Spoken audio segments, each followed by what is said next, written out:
വലിയ ചർച്ചകൾക്ക് വഴിവെച്ച 3 പ്രധാന സംഭവ വികാസങ്ങൾ നടന്ന ഒരു ദിവസമാണിന്ന്.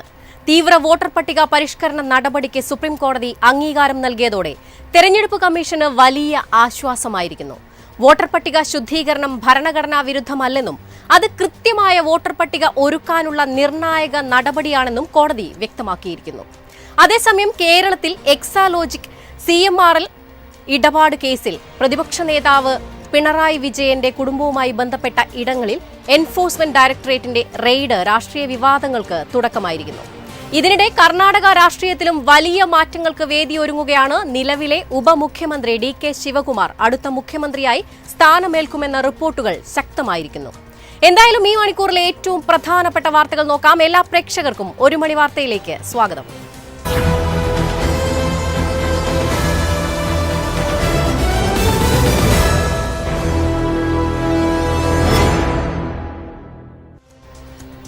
തെരഞ്ഞെടുപ്പ് കമ്മീഷന്റെ തീവ്ര വോട്ടർ പട്ടിക പരിഷ്കരണ നടപടി ശരിവച്ച് സുപ്രീം കോടതി.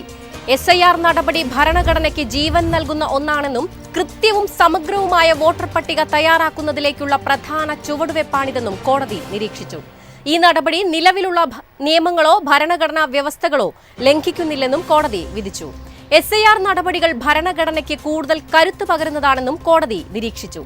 കൂടാതെ വോട്ടർ പട്ടികയിൽ നിന്ന് പേര് നീക്കം ചെയ്യുന്നത് ഒരാളുടെ പൗരത്വം നിശ്ചയിക്കുന്നതിനുള്ള മാനദണ്ഡമല്ലെന്നും കോടതി വ്യക്തമാക്കി.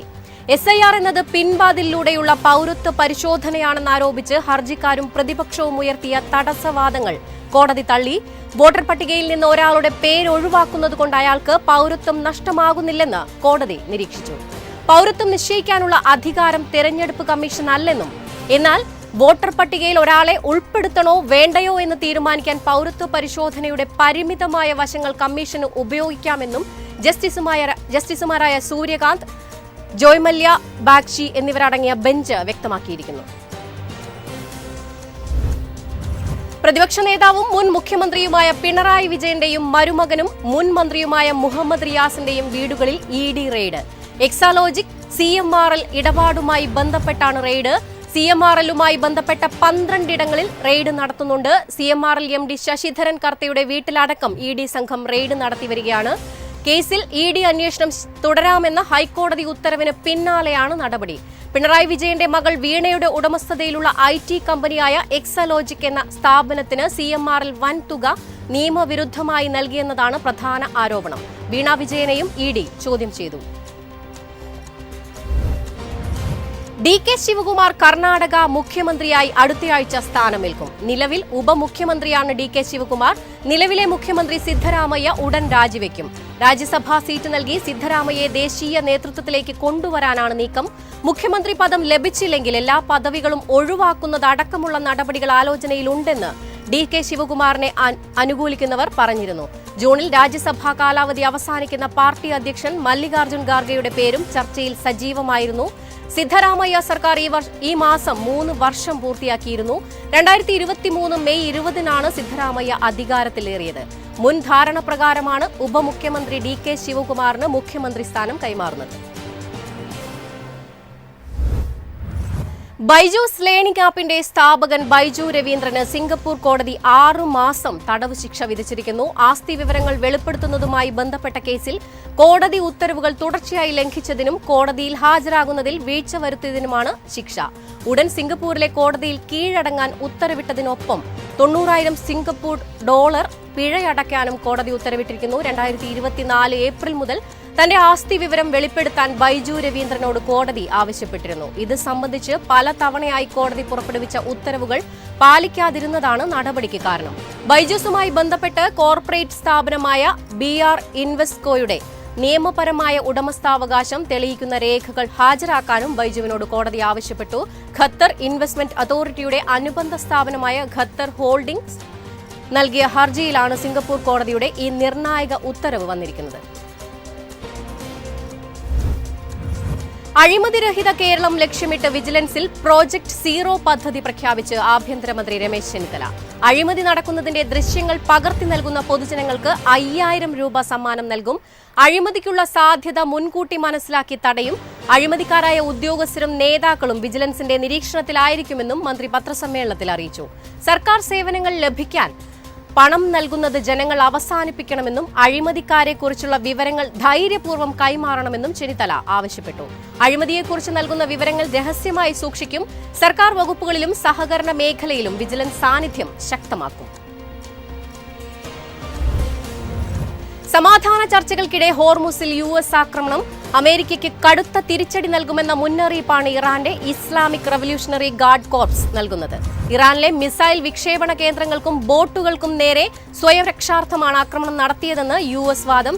കഴിഞ്ഞ 24 മണിക്കൂറിനുള്ളിൽ എണ്ണക്കപ്പലുകൾ ഉൾപ്പെടെ 25 വാണിജ്യ യുദ്ധക്കപ്പലുകൾ ഹോർമുസ് കടലിടുക്കിലൂടെ സുരക്ഷിതമായി കടന്നുപോയതായും IRGC അവകാശപ്പെട്ടു. നിലവിൽ മേഖലയിലെ സുരക്ഷ ഉറപ്പാക്കാൻ തങ്ങൾക്ക് കഴിയുമെന്ന സന്ദേശമാണ് ഇറാൻ ഇതിലൂടെ നൽകുന്നത്. ഇറാന്റെ ഇസ്ലാമിക് റവല്യൂഷണറി ഗാർഡ് കോർപ്പിനെ തീവ്രവാദ സംഘടനയായി പ്രഖ്യാപിക്കണമെന്നും അവർക്കെതിരെ ഉപരോധം ഏർപ്പെടുത്തണമെന്നും ഇന്ത്യയോട് ആവശ്യപ്പെട്ട് ഇസ്രായേൽ ഭരണകൂടം. ഇറാനുമായി മേഖലയിൽ നിലനിൽക്കുന്ന സംഘർഷങ്ങൾക്കും വെടിനിർത്തലിനും ഇടയിലാണ് ഇസ്രായേൽ ഉദ്യോഗസ്ഥർ ഇന്ത്യയോട് പുതിയ ആവശ്യം ഉന്നയിച്ചിരിക്കുന്നത്. ഇസ്രായേൽ വിദേശകാര്യ മന്ത്രാലയത്തിലെ ഉന്നത ഉദ്യോഗസ്ഥരുമായുള്ള കൂടിക്കാഴ്ചയിലാണ് അവർ പുതിയ നിർദ്ദേശം മുന്നോട്ടുവച്ചതെന്നാണ് റിപ്പോർട്ടുകൾ. IRGCയുടെ വളർന്നുവരുന്ന പ്രാദേശികവും അന്തർദേശീയവുമായ സാന്നിധ്യത്തെക്കുറിച്ചും പശ്ചിമേഷ്യയ്ക്ക് പുറത്തേക്ക് വ്യാപിക്കുന്ന ഭീഷണിയെക്കുറിച്ചും ഇന്ത്യയെ ഇസ്രായേൽ ആശങ്ക അറിയിച്ചിട്ടുണ്ട്. 2-3 മാസത്തിനിടെ പെട്രോളിയം കമ്പനികൾക്ക് ഗണ്യമായ നഷ്ടമുണ്ടായതാണ് ഇന്ധനവില വർദ്ധിപ്പിക്കാൻ കാരണമെന്ന് കേന്ദ്രമന്ത്രി സുരേഷ് ഗോപി. ഇന്ധനവില വർധന രാജ്യത്ത് പ്രത്യാഘാതമുണ്ടാക്കുമെന്ന് സർക്കാരിനറിയാം. അതിനാൽ വല്ലാതെ വർദ്ധിപ്പിക്കാതിരിക്കാൻ നോക്കുന്നുണ്ട്. യുദ്ധം എത്ര ദിവസത്തിനുള്ളിൽ തീരുമെന്ന് ആർക്കും പറയാനാകില്ല. പരമാവധി രാജ്യങ്ങളിൽ നിന്ന് പെട്രോളിയം വാങ്ങാൻ ശ്രമിക്കുന്നുണ്ട്. പെട്രോളിയം തീരെ ലഭ്യമാകാത്ത സ്ഥിതിയുണ്ടായാൽ അതിനുള്ള നടപടികളും സ്വീകരിച്ചു വരികയാണ്. വില ലിറ്റർ 150 രൂപയാകാൻ സാധ്യതയുണ്ടോ എന്ന ചോദ്യത്തിന് അത്രയെല്ലാം ഉയരുമെന്ന് ഭയപ്പെടുത്തരുതെന്നും വില വർധന നിയന്ത്രിക്കാനുള്ള നടപടികൾ സ്വീകരിക്കുന്നതായും സുരേഷ് ഗോപി അറിയിച്ചു. എയർ ഇന്ത്യയും ഇൻഡിഗോയും ആഭ്യന്തര വിമാന സർവീസുകൾ വെട്ടിക്കുറയ്ക്കുന്നു. ജൂൺ 1 മുതൽ 3 മാസത്തേക്കാണ് സർവീസ് കുറയ്ക്കുന്നത്. വിമാന ഇന്ധനവില ഉയർന്നതും അവധി ദിവസങ്ങൾക്ക് ശേഷം യാത്രക്കാരുടെ എണ്ണം കുറയുകയും ചെയ്ത സാഹചര്യത്തിലാണ് ഈ നീക്കം. പശ്ചിമേഷ്യൻ യുദ്ധം കാരണം വിമാന കമ്പനികൾ കടുത്ത പ്രതിസന്ധി നേരിടുകയാണ്. എയർ ഇന്ത്യ ആഭ്യന്തര പ്രവർത്തനങ്ങളിൽ 15% വരെ കുറയ്ക്കും. അതേസമയം ഇൻഡിഗോ 5% മുതൽ 7% വരെ സേവനങ്ങൾ കുറയ്ക്കാനും പദ്ധതിയിടുന്നുണ്ട്. മുംബൈയിൽ നിന്ന് അഹമ്മദാബാദ്, നാഗ്പൂർ, പാട്ന, ഭോപ്പാൽ എന്നിവിടങ്ങളിലേക്കുള്ള സർവീസുകൾ കുറയ്ക്കാനാണ് സാധ്യത.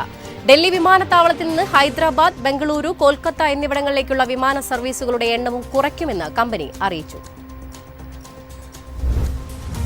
പുതിയ ഇബോള വൈറസ് വകഭേദത്തിനെതിരെ വാക്സിൻ വികസിപ്പിച്ചതായി റഷ്യ. തങ്ങളുടെ ശാസ്ത്രജ്ഞരാണ് നേട്ടം കൈവരിച്ചതെന്ന് റഷ്യൻ ആരോഗ്യമന്ത്രി മിഖായൽ മുറാഷ്കോ അവകാശപ്പെടുന്നു. അന്താരാഷ്ട്ര തലത്തിൽ വർദ്ധിച്ചു വരുന്ന ആശങ്കകൾക്കിടെയാണ് പ്രഖ്യാപനം. നിലവിൽ അംഗീകൃത വാക്സിനോ പ്രത്യേക ചികിത്സയോ ലഭ്യമല്ലാത്ത അപൂർവമായ ബുണ്ടിബുഗ്യോ വകഭേദത്തിനെതിരെ ഈ വാക്സിൻ സംരക്ഷണം നൽകിയേക്കാമെന്നാണ് പ്രതീക്ഷ. റഷ്യയുടെ വാക്സിൻ പ്രഖ്യാപനം ആഗോള ശ്രദ്ധ നേടിയിട്ടുണ്ടെങ്കിലും വാക്സിൻ വ്യാപകമായി ഉപയോഗിക്കാൻ സുരക്ഷിതവും ഫലപ്രദവുമാണോ എന്ന കാര്യത്തിൽ സ്ഥിരീകരണം ഇതുവരെ വന്നിട്ടില്ല. മനുഷ്യരിൽ നടത്തിയ ക്ലിനിക്കൽ ട്രയലുകളിൽ നിന്നുള്ള ഡാറ്റ, പ്രസിദ്ധീകരിക്കപ്പെട്ട വിവരങ്ങൾ എന്നിവയടക്കം ഇക്കാര്യത്തിൽ നിർണായകമാണെന്ന് ആരോഗ്യ വിദഗ്ധർ മുന്നറിയിപ്പ് നൽകുന്നു. വാക്സിൻ വികസിപ്പിച്ചത് സംബന്ധിച്ച വിശദാംശങ്ങൾ ദക്ഷിണാഫ്രിക്കയിലെ റഷ്യൻ എംബസി സോഷ്യൽ മീഡിയ പ്ലാറ്റ്ഫോമായ എക്സിൽ പങ്കുവച്ചിട്ടുണ്ട്. കോങ്കോയിൽ നിലവിൽ രോഗബാധ പടരുന്ന ബുണ്ടിബുഗ്യോ എബോള വൈറസ് വകഭേദത്തിനെതിരെ ഈ വാക്സിൻ സംരക്ഷണം നൽകിയേക്കാമെന്നാണ് റഷ്യൻ ആരോഗ്യമന്ത്രി മിഖായൽ മുറാഷ്കോ അവകാശപ്പെടുന്നത്. ഇതോടുകൂടി 1 മണി വാർത്ത അവസാനിക്കുകയാണ്. ഇനി ഒരു ഇടവേളയ്ക്ക് ശേഷം മാർക്കറ്റ് അപ്ഡേറ്റ്സ് കാണാം. നമസ്കാരം.